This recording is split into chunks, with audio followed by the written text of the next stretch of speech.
Welcome to Surface Knowledge, the only podcast that provides you with useless information for a useful reason.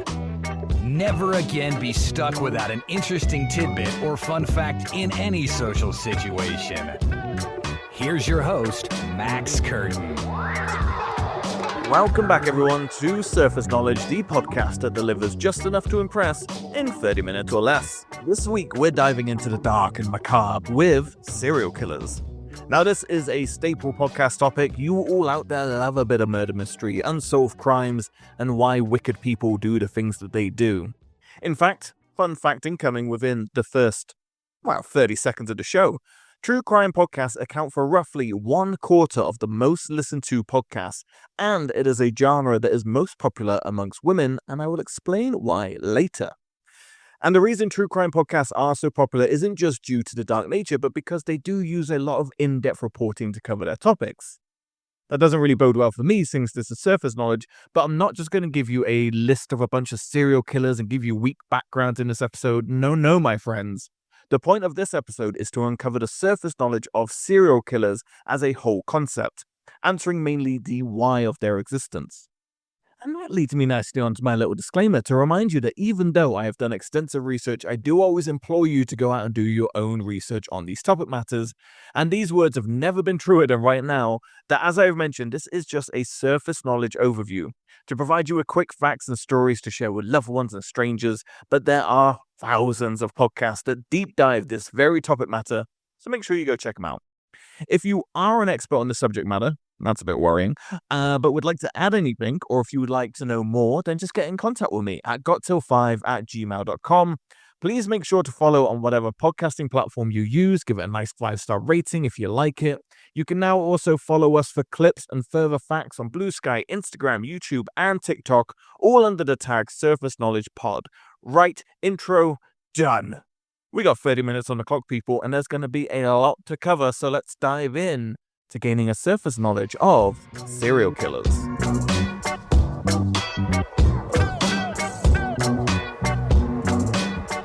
So let's start with a definition, shall we? We love a definition to get things rolling.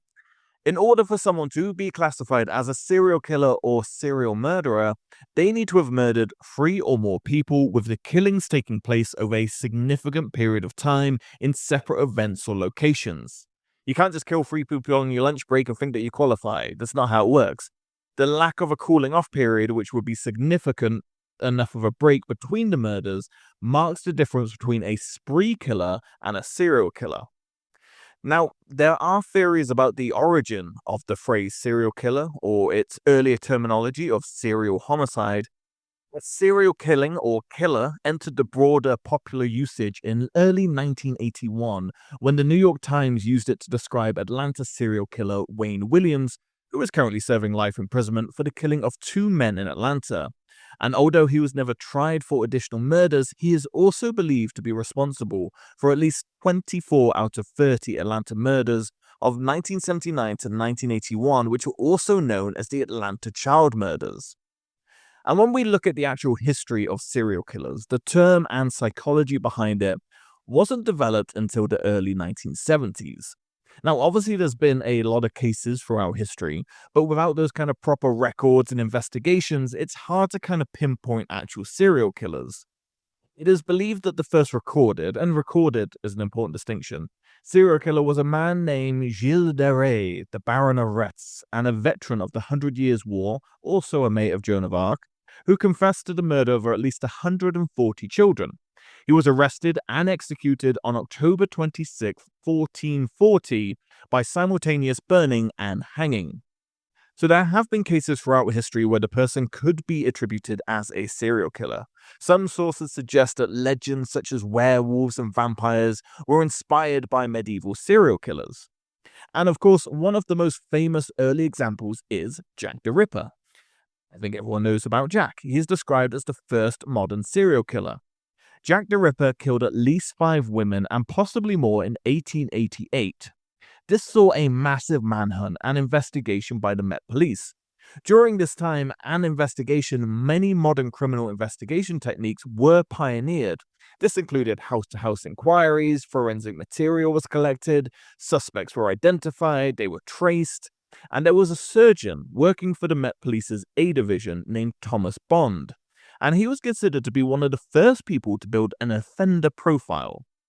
The second assistant commissioner wrote Bond a letter asking him to examine material connected with the Ripper case. Bond examined papers for 2 weeks and performed the autopsy on the supposed last victim, Mary Jane Kelly. And then he wrote a report about how the victims are linked and patterns in the killing, as well as a general profile of who to look for and what their motivations might be.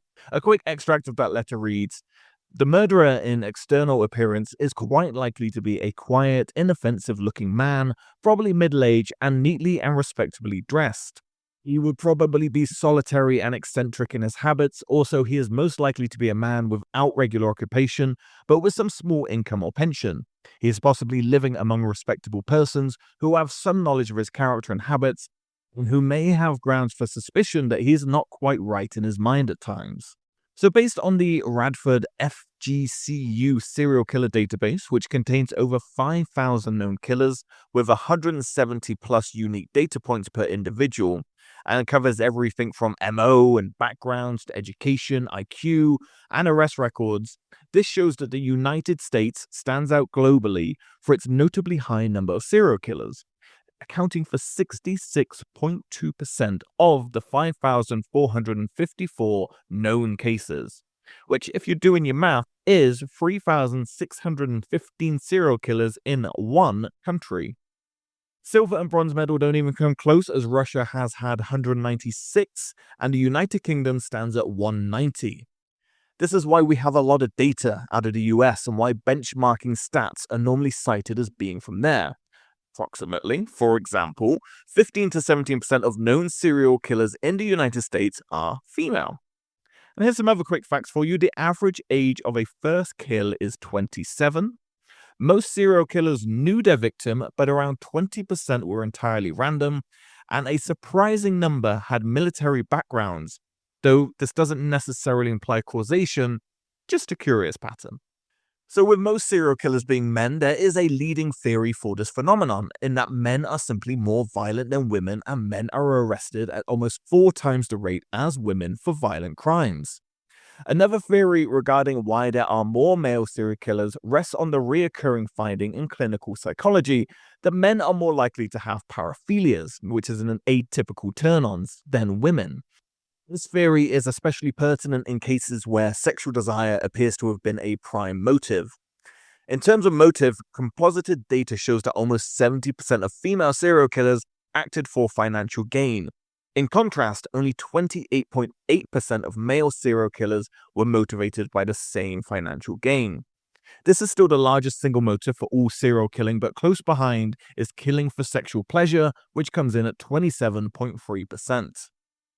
Okay, that was a lot of information to throw at you in 8 minutes, but we've laid out what a serial killer technically is, where the term came from, and how the US seems to be exporting them like they're apple pie. But if you're asking yourself how investigators started figuring out who these people were, and more importantly, why they did what they did, then you're not alone. That very question kicked off what would become one of the FBI's most fascinating departments, the Behavioral Science Unit, or BSU. BSU was founded in 1972, basically in response to the 1970s crime wave, where it felt like America had a new headline killer every week. Back then, they didn't even have much of a framework for understanding serial killers as a distinct group. They were just called murderers. But patterns started to emerge, and someone had the bright idea that maybe if you studied these folks closely enough, you could spot them early on or even predict their next move. Enter here Robert Ressler. Ressler joined the FBI in 1970 and became one of the earliest pioneers in the psychological profiling of violent offenders. He was joined by John Douglas, and you may recognize that name if you watched the show Mindhunter. That's the guy. And alongside criminologist Dr. Ann Burgess, Ressler and Douglas began traveling across the country to interview some of the most infamous serial killers locked up in US prisons. We're talking guys like Edmund Kemper and Richard Speck, for example.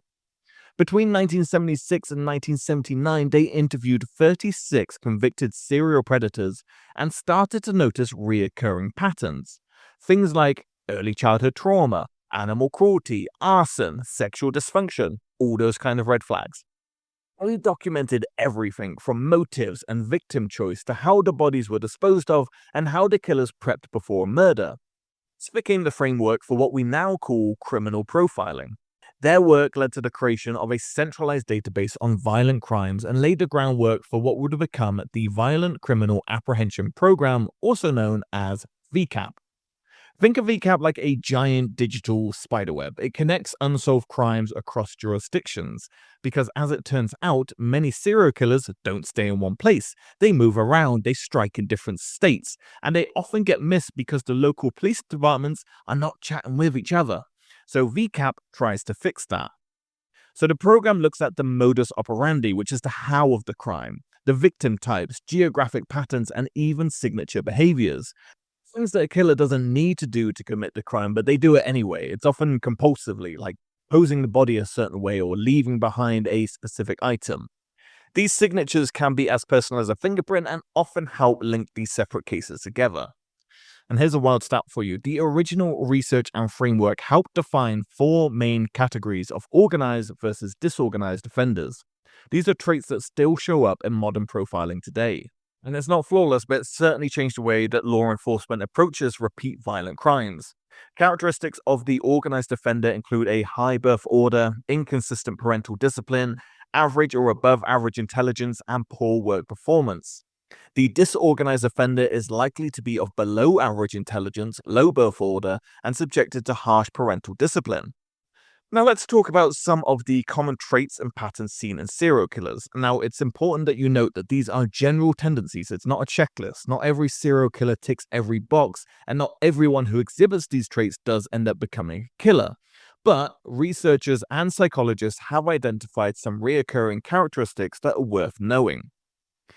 First up, we have mental illness and psychopathy. Many serial killers exhibit signs of mental illness or psychopathy, though the specifics vary. For some, this might involve psychotic breaks, delusions, or hallucinations that make them believe they're being commanded by another entity or that they're someone else entirely. Others might fall into the category of psychopathy, which comes with traits like sensation-seeking and lack of remorse, impulsivity, a craving for control, and cold, almost predatory behavior. Psychopaths can also present as perfectly normal, even charming. Psychiatrist Harvey Cleckley coined the phrase the mask of sanity to describe how psychopaths often hide in plain sight, blending seamlessly into society. Another recurring theme is unfortunately child abuse. Many serial killers experienced emotional, physical, or sexual abuse in their early years, often at the hands of a family member. That kind of trauma, especially during key developmental stages, can leave deep psychological scars. And while we're on early development, there is a controversial but persistent theory in criminal psychology known as the McDonald Triad, which suggests that 3 behaviors in childhood may be predictive of future violent tendencies. These are a fascination with setting fires, prolonged bedwetting past the age of 12, and cruelty to animals, especially among prepubescent children. While not every expert agrees on the accuracy or predictive power of the triad, it does show up frequently in the case histories of known serial killers. Social isolation and bullying are also common themes. Many serial killers report being bullied or rejected as children. If we take Henry Lee Lucas, he was regularly mocked by classmates and later blamed that rejection for his hatred of others. Kenneth Bianchi was teased for wetting his pants and developed physical tics as a child, leading to further isolation. And then you will also find that some serial killers have a history of petty crimes early on, talking things like theft, vandalism, fraud. It's not a full-blown murder right away, but there's that gradual escalation. In terms of employment and social standing, the image of the socially awkward, unemployed loner is only partially true. Some killers do bounce between menial job or struggle with employment. The FBI points out that many serial murderers appear completely normal, holding steady jobs, raising families, and living what look like ordinary lives. And that leads nicely onto intelligence. Contrary to popular belief, most serial killers aren't these evil geniuses. Studies show that those who get caught typically have average or even below average IQs. In a study of 202 caught serial killers, the median IQ was 89. Organized killers tend to score a bit higher, averaging just over 99, while disorganized ones sit closer to the 93 mark. The average IQ across the board for caught killers is about 94.7, so hardly all I'd class as criminal masterminds. But that said, there are always exceptions. Howard Shipman was a respected doctor in the UK, won awards for his work. He was even interviewed on national television. Nobody suspected that he was one of the most prolific serial killers in modern history. Dennis Nilsen had served in the military and worked as a civil servant and was involved in trade unions. He had no prior criminal record when he was arrested for multiple murders. And then there's Vlado Taneski, a journalist who wrote detailed articles about a series of murders.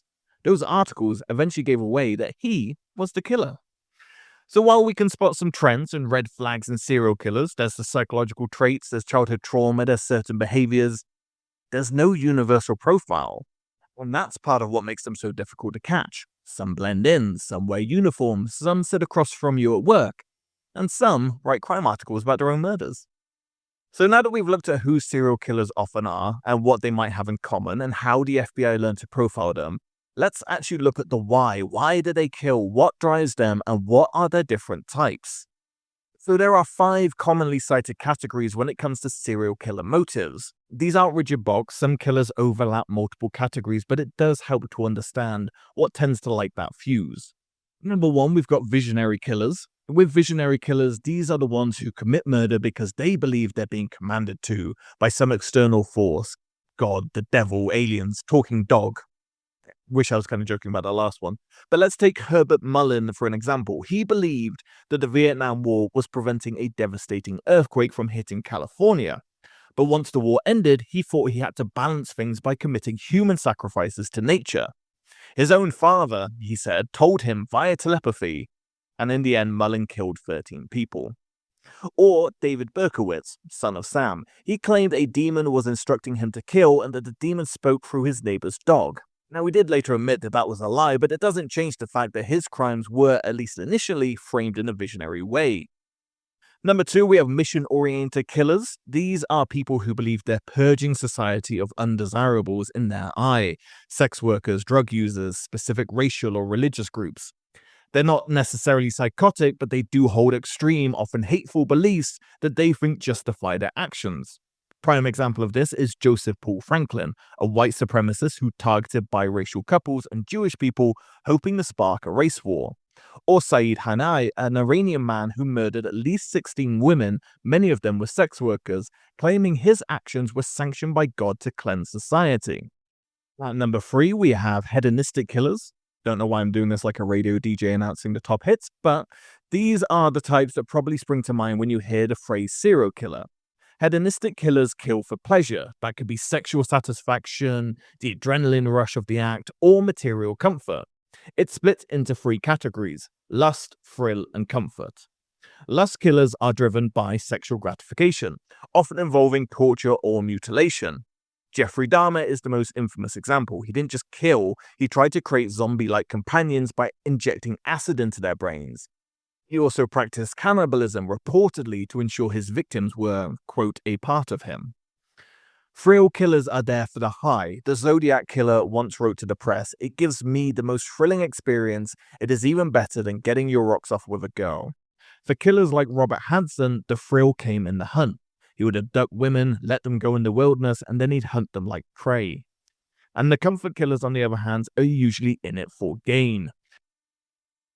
Dorothea Puente, who murdered her elderly tenants to cash their social security checks. These killers often use poison and can go undetected for years. And finally, the final category is power and control. These killers aren't necessarily looking for sex or money, they just want domination.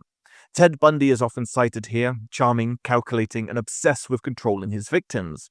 Sexual assault might be part of the crime, but it's not the goal, it's the method of dominance.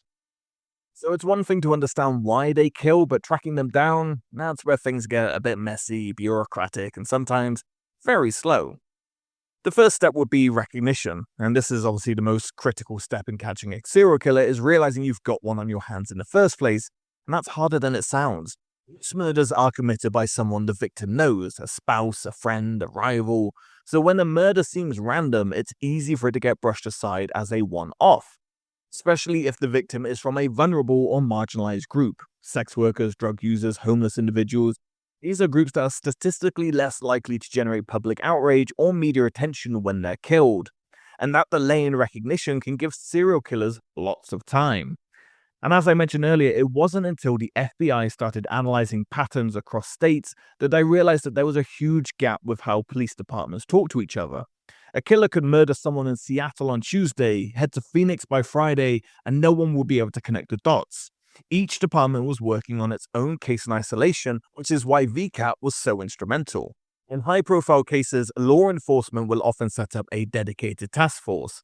These are made up of detectives, forensic analysts, profilers, and sometimes even FBI agents brought in to support local departments. But task forces aren't perfect. They're expensive, they get restructured, they lose funding.